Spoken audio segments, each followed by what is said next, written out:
Hello students, this video is about confidence intervals.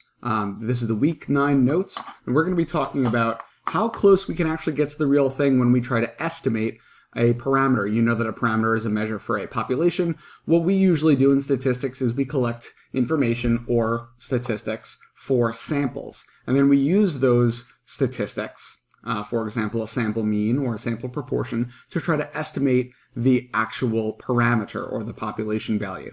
We're going to try in this lesson to try to figure out how close we can get to the real thing. Here are the objectives of this lesson. Again, we're trying to compute point estimates of the population mean and eventually the population proportion as well. And then we're going to be constructing and interpreting a confidence interval, as in we're 95% confident that we're capturing the actual population mean. Now, to introduce the idea of a point estimate, it's something that you already know. A point estimate is the value of a statistic that estimates the value of a parameter. For example, the sample mean, which is x bar, is a point estimate of the population mean mu.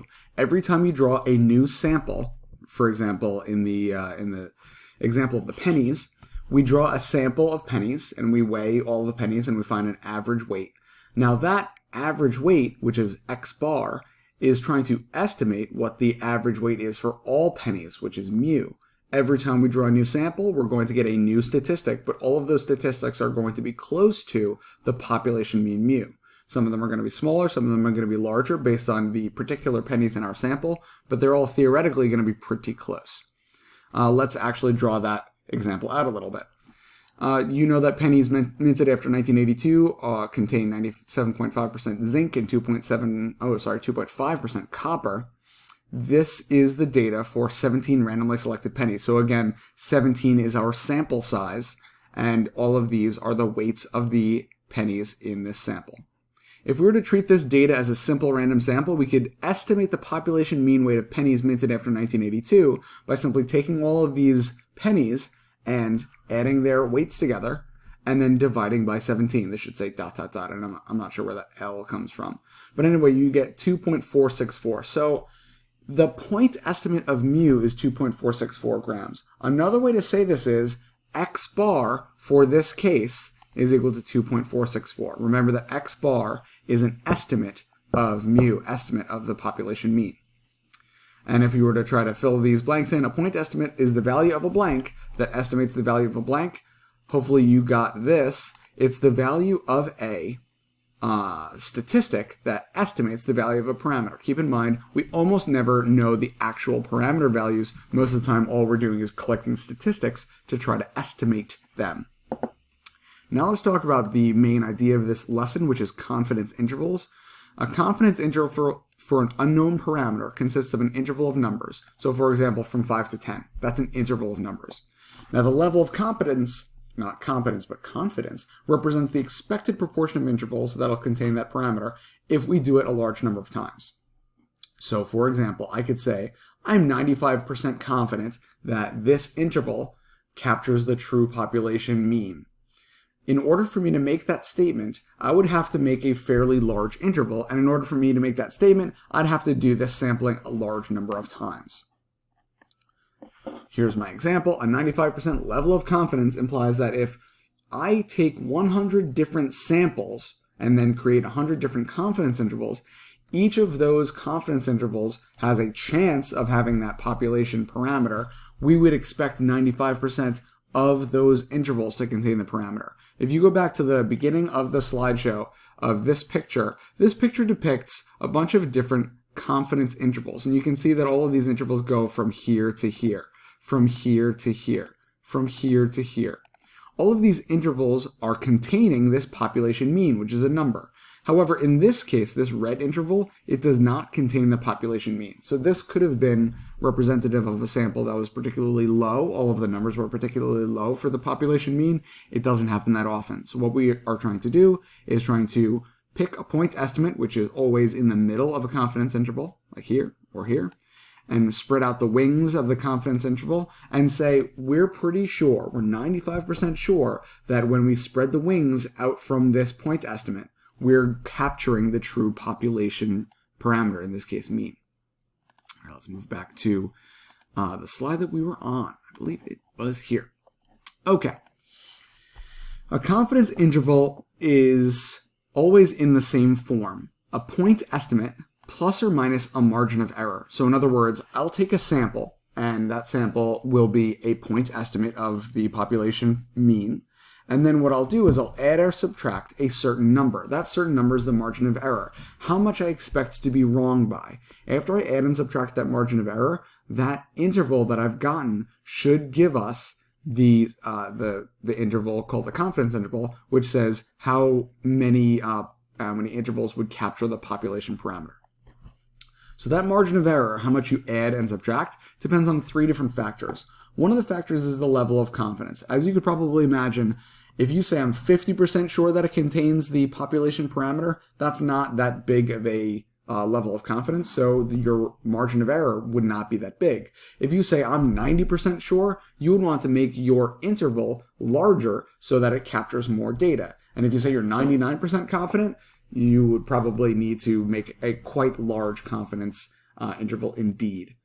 Keep in mind, in statistics, we never say we're 100% confident in a confidence interval, or really of anything, because statistics is using numbers to make guesses or educated guesses, but we're never 100% confident.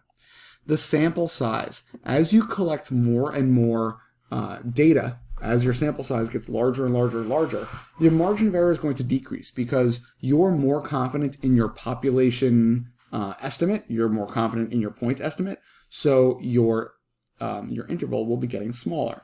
And also the standard deviation of the population. This takes a little explanation.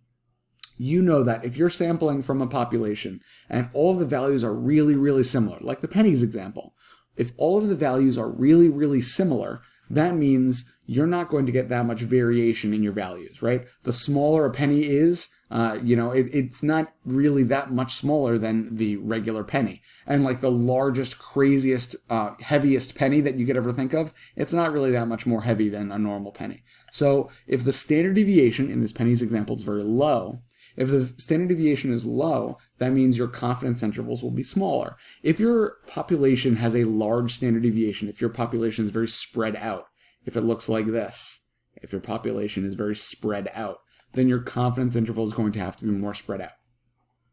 All right. So, and keep in mind that the shape of the distribution is going to be normal, provided that the population is normal or approximately normal, if the sample size is large enough. Remember, this is an example of a statistical term that we learned about in a previous lesson. Remember, this is the central limit theorem, which says if the sample size is large enough, we can assume that the sampling distribution is going to be approximately normal. And you know that the sampling distribution is going to have a mean, which is approximately the population mean, and a standard deviation of the standard deviation of the population divided by the square root of the sample size. We also know that since x bar is normally distributed, we know 95% of all sample means lie within 1.96 standard deviations of the population mean. This is an example of one of the other concepts that we learned about before, which is the empirical rule. You know that 95% of the data lies between 2 standard deviations. This is really 1.96 standard deviations, but it's close enough to 2 that we use 2 usually. And remember that 2.5% of the sample means lie in each tail. If we had a normal distribution here, we could say that 95% of the data lies between here and here, where these are 2 standard deviations below and 2 standard deviations above the mean. Moving on up. Here's a picture description, just in case you didn't like my chicken scratch attempt.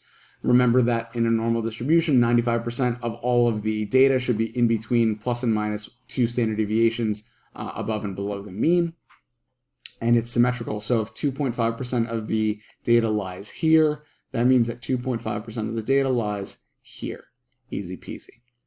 Here's another way to represent the idea of that interval. We know that 95% of all the sample means are in this interval from here to here. Mu minus basically 2 standard deviations. That is the lower bound. X bar should be in the middle. And mu plus 2 standard deviations should be the upper bound. We can rewrite this though. We can use algebra to manipulate this. I know that algebra is your favorite subject, but let me fast forward it for you just a little bit.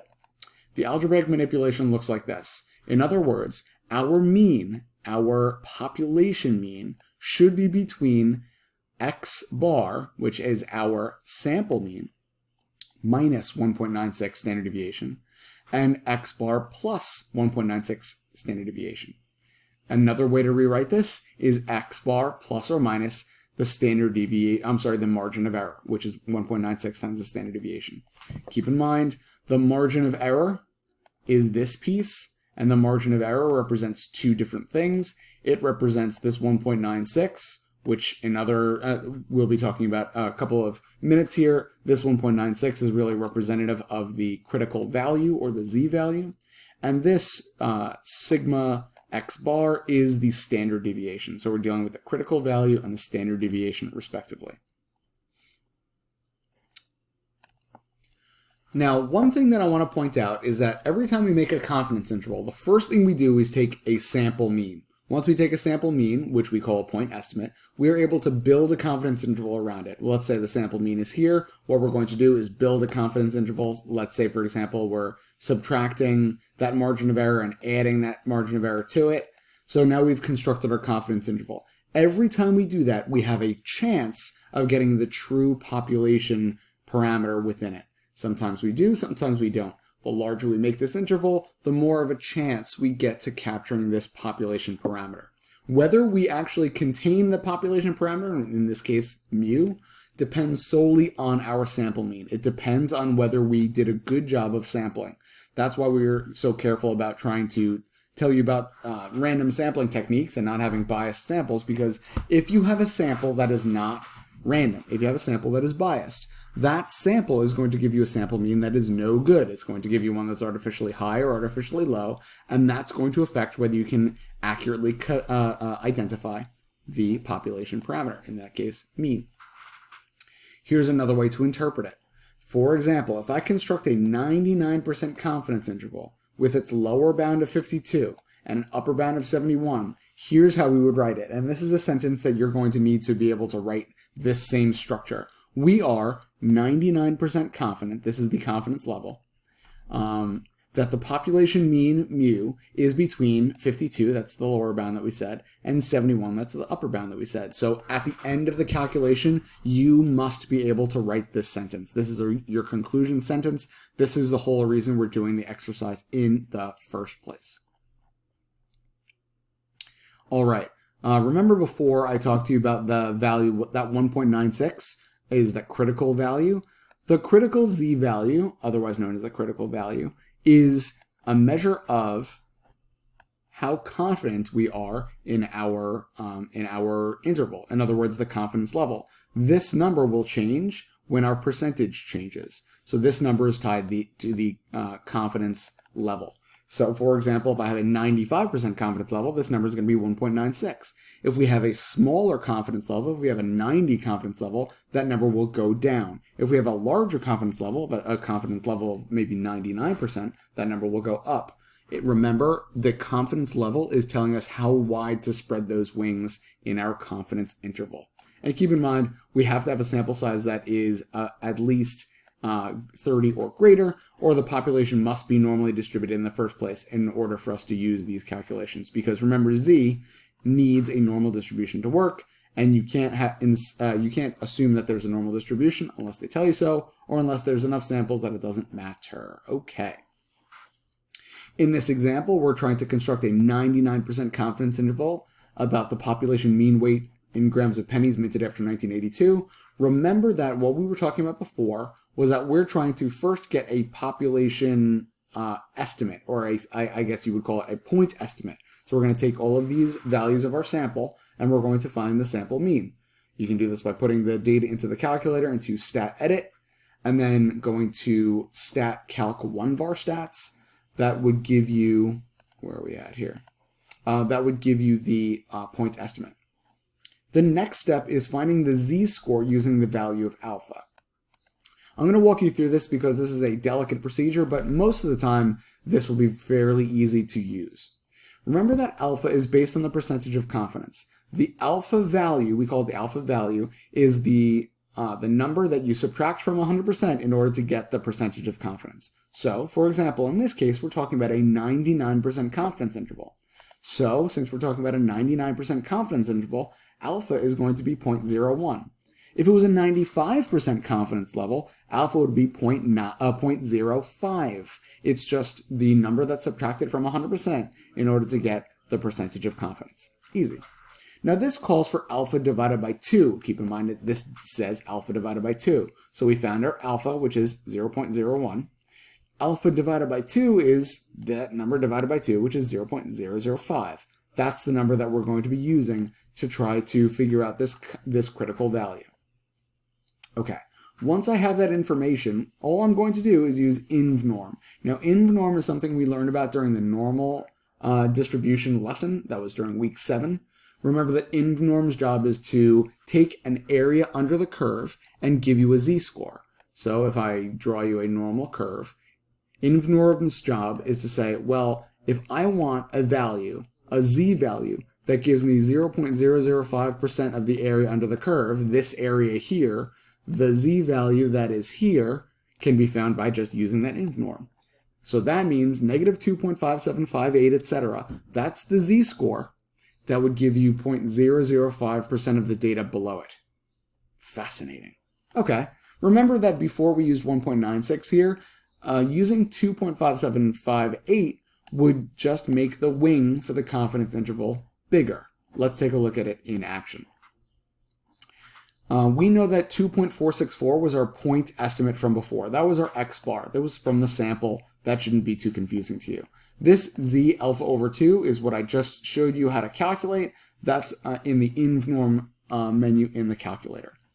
This sigma is something that we knew before from the problem. It told us that the standard deviation from the population of pennies is 0.02. And this n, you guessed it, n is the sample size, and it was 17 pennies, right? So if we put this on our calculator, being careful to do this part in our calculator first, right? And then doing adding and subtracting, because remember the calculator sometimes gets a little confused when you ask it to do too many things. Anyway, you should do this in your calculator first. You get 2.464 plus or minus a very small number. It's 0.012. So we subtract 0.012 from 2.464, we get this. And we add 0.012 to 2.464, and we get this. This is our confidence interval between here and here. Again, here's the sentence you have to write. We are 99% confident using that percentage from before that the mean weight of pennies is between the lower bound and the upper bound. Bada bing, bada boom. Here's a picture of it.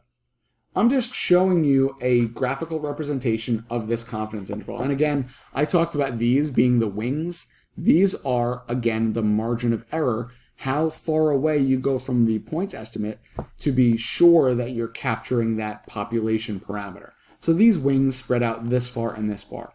What if we were to change this 99% into something else, maybe like 95% or 90%? What would that do to the measure of the wings? Well, let's see.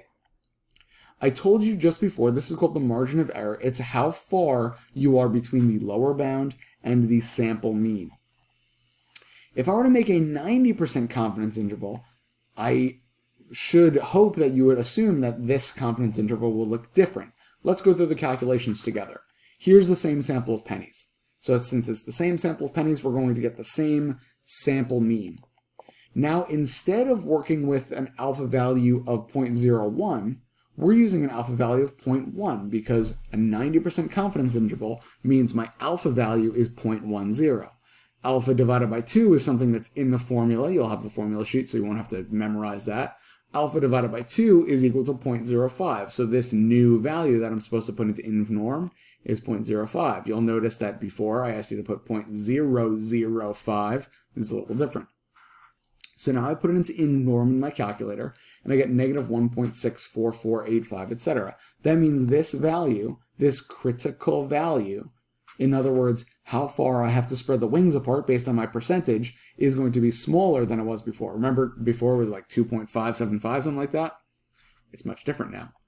And that means that our interval is going to be smaller. 2.456 and 2.472, those are not as significantly far away from 2.464. I'm not adding or subtracting as large of a number. So if I look at it graphically, it's going to look a lot, that's right, smaller than the other confidence interval. We can still say we're 90% confident that the weight of pennies is between blah and blah, These are two different numbers, incidentally. But we're saying that since our confidence level went down from 99 to 90, we're making our intervals smaller because we're not as sure, so we can afford to be not as inclusive. Take a look at these two different confidence intervals. You have to recognize that the difference between these two confidence intervals, that the 90% is smaller and the 99% is larger. So as the level of confidence goes up, the confidence interval will be getting larger. Hopefully that makes sense. What if you were to increase your sample size? What happened then?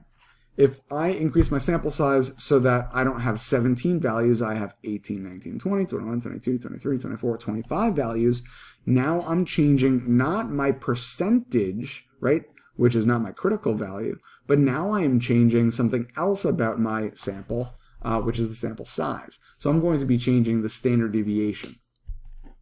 My sample size is 25, the sample mean is 2.464. Yeah, for some reason it just gave me the same exact thing. Weird. It's almost as if your teacher set it up that way. And now you're going to plug in that information, but now down here, instead of 17, I'm plugging in this, the square root of 25 because my sample size increased. This 2.576 is the same 2.576 critical value as the first time I did this problem because I'm still working with 99%. Now, what happens? 2.454 and 2.474, those are different values for my first 99% confidence interval. In green, here it is, 2.454 and 2.474. Looks like I only added and subtracted 0.01 from the sample mean. We're still able to write that sentence. We're 99% confident that the mean weight of pennies is between 2.454 and 2.474. But now what we can do is compare this confidence interval with the previous confidence interval. You can see that when I have an n of 17, it looks like this. When I have an n or sample size of 25, it looks like this. As the sample size gets larger, the confidence interval gets smaller because we're able to be more precise with our estimate. If we have a sample size of 100, this confidence interval might get even smaller. If our sample size was 1,000, our confidence interval would get even smaller. You should understand what's going on here. Now, an 85% level of confidence, that should be fairly straightforward to calculate. I'm looking for the critical value that corresponds to an 85% level of confidence. So I'm using my inv norm. Remember, inv norm's job is to find the critical value from a percentage. But we're not going to use this first method. This first method doesn't do the accurate job. Remember, what I'm trying to do is find the alpha value. For 85%, my alpha value is going to be 15%, which is 0.15. And alpha over 2 is going to be 0.075. So the correct answer for this question is negative 1.4395. That is our critical value z, alpha over 2, that corresponds to an 85% level of confidence. The margin of errors formula is here. Should make sense to you because this is the part in the confidence interval that deals with how far to spread the wings. Remember, it's composed of the same two things. It's composed of this part, which is called the critical value. This is based on the percentage. And this part, which is the standard deviation of the statistic, which is based on two things, the standard deviation of the population and the sample size. And remember that the sample size should be greater than or equal to 30 in order for us to use these calculations. But wait, you might say, in the other calculations with the pennies, this number was 25. This number is not large enough. Don't worry, because I told you that the population of pennies is normally distributed. I told you that at the beginning of the problem. So we're able to use this method of estimation, but only if I tell you at the beginning that it is normally distributed, or if there are large enough sample sizes. All right, you can take a look at the questions that are on the slideshow at your leisure. Now, sometimes what we'll want to do is we'll want to say, I want to make a confidence interval, and I want to have a specified margin of error. I want to have no more than 3 percentage points above and no more than 3 percentage points below. I want my margin of error to be exactly this big. How can I accomplish that goal? Well, if I already know my confidence interval, or my margin of error, I should say, I can use that known piece of information to calculate an unknown piece of information. In other words, I can use a given margin of error to calculate the the sample size. Once we get this number, it'll often be a decimal. We must round up to the nearest whole number, even if the decimal is very small. If it's like 4.001, we must round it up to 5. So back to the pennies. How large of a sample will we need to estimate the mean weight of a penny within 0.005 grams with 99% confidence, assuming that the population's standard deviation is 0.02? Well, here is our margin of error. It's given to us already. Here is our confidence level given to us already. And here is our population standard deviation, almost never given to us, but listen, when we get it, we get it. So I'm going to plug them into that lovely formula. Here's my my critical value, which is something that we knew before. We can use inv-norm to find it, 2.575. Remember, it is based on the alpha value divided by 2. Our alpha value is 0.01. 0.01 divided by 2 is 0.005. We talked about this before. Our standard deviation is 0.02. That's the piece of information that's here. It's part of the formula. No surprises there. And the desired margin of error, the desired E value is 0.005. That is information that we have as well. Put this all into the calculator and you get 106.09. As I said before, you must round up. Every time you do this calculation, any piece of a sample size we get here must round to the next highest number. So it's not really rounding. It must go upwards to the next highest number. So I just talked a lot about finding a confidence interval for a population mean. How is it different for population proportions? Turns out it's not that much different. Now remember that a point estimate's job is to estimate the parameter. So X bar's job is to estimate the mean. In this case, P hat is our estimate for the population proportion. Remember, the population proportion is represented by P. The sample proportion is represented by P hat. Anytime you have something that you're not sure about, you put a hat on it. X bar has a hat on it, P hat has a hat on it. Great. And in this case, this should look familiar to you. In July 2008, we asked 1,783 voters, 1,783 voters, whether they favor or oppose the death penalty for murderers, and this many people were in favor. So that isn't the whole population, it is a sample. So I'm easily able to find a point estimate for this sample proportion. It's 1123 divided by 1783. No big deal. Give me a difficult problem, Mr. Scordine. Here it is, 0.63. There's our sample proportion. But now once we find this point estimate, we can find a confidence interval for that point estimate. In other words, we're going to spread our wings using our margin of error and try to figure out what interval the actual true proportion is within or lies within. All right, in this situation, it tells us that 340 people indicate they called their parents in the past week out of the 500. Incidentally, when you go to college, please make sure you call your folks, your parents or guardians. They'll miss you. Point estimate is very easy to find for sample proportion. We're just dividing two numbers together. Easy peasy. Now, in order to make our margin of error, we need to figure out the standard deviation. The standard deviation formula is a little bit more complicated than the standard deviation formula for mean, but it's not so bad.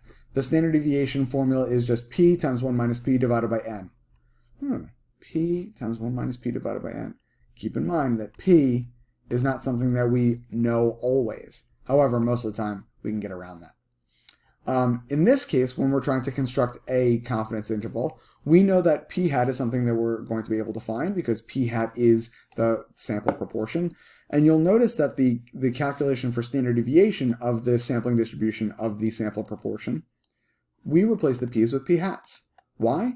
Because that's what we have. We don't have the population proportion. That's the thing we're trying to estimate in the first place. If we knew the population parameter, in this case proportion, we would not have to make an interval in the first place. We wouldn't want to say, oh, it's between here and here because we know exactly what it is. But since we don't know it, we'll estimate it and we'll use our statistics in order to do so.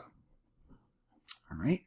So let's take a look at this in action here. If we're trying to find a 90% confidence interval for the proportion, we already found that point estimate before. Our point estimate is 0.63. We're going to be able to do some calculations to figure out the upper bound and lower bound. This piece of information, this 1.645, that's the critical value for this alpha value of 0.10. Remember, alpha divided by 2 is 0.05, and I do innorm on my calculator to get 1.645. Now, in order to get the lower bound, I'm going to take my point estimate. I'm going to subtract the critical value times the standard deviation of the sampling distribution of the proportion. Remember, this is just p times 1 minus p divided by n. Well, in this case, it's really p hat times 1 minus p hat divided by n, but we're assuming that these p hats are close enough, as makes no difference. If we do all that in the calculator and press enter, we get 0.61. That's a pretty good lower bound because it's lower than 0.63. I'll take that as a win. I'm doing the same thing here, just adding, and here's a shortcut. If I know that the point estimate is 0.63 and the lower bound is 0.61, I've gone down by 0.02. My upper bound has to be exactly the same distance away the other way, so I'm going to add 0.02 to get 0.65. Genius. The solution here is that we're 90% confident. Remember, the percentage confidence goes first. That proportion of registered voters who are in favor of the death penalty, all this stuff is just whatever the problem said. So we're talking about registered voters who are in favor of the death penalty, blah, blah, blah, blah, blah, for those convicted of murder. And then this last part is the lower bound and the upper bound. If you really wanted to, you could treat this as sort of a verbal equation. We're always going to put the percentage confidence here. We're always going to put the lower bound and upper bound here. And the thing that's underlined in red, the part that's underlined in red, that clause or phrase, that's just going to be the context from the problem. We can find the n value, or the sample size, very easily in this case, the same way as we found the sample size in the other case. There's a formula for it, and this formula is going to be given to you, but you should try it out yourself. Keep in mind that in this case, the formula is using p hat. That is a problem, because p hat depends on the sample size. But remember, the sample size we don't know yet. So what are we going to do for this? How are we going to come up with a p hat and a 1 minus p hat if we haven't done the sampling in the first place? Well, turns out there's an easy way to do it. All we have to do is assume that our p hat is 0.5. If we don't know the sample size and we want to try to estimate it, we're going to use our p hat as 0.5 because that would represent the most or the largest possible value of n. So if in doubt, use 0.5. The first scenario here is a scenario that we will almost never deal with, because that means if we have a prior estimate of p. Most of the time we're going to be using this. Now, where do you suppose they're getting the 0.25 from? If you were wily, you saw that this part is p hat times 1 minus p hat. I just said that if you don't know p hat, you're going to assume that it's 0.5. 0.5 times 0.5 is 0.25. If you saw that before I explained it, congratulations. You're starting to think like a statistician. You're starting to think, well, where could this possibly have come from? If you didn't see it yet, that's okay. We'll get you there. In this case, it's an example of determining sample size. We want 90% confidence. We want within 3 percentage points, so our error, our margin of errors is going to be 3%.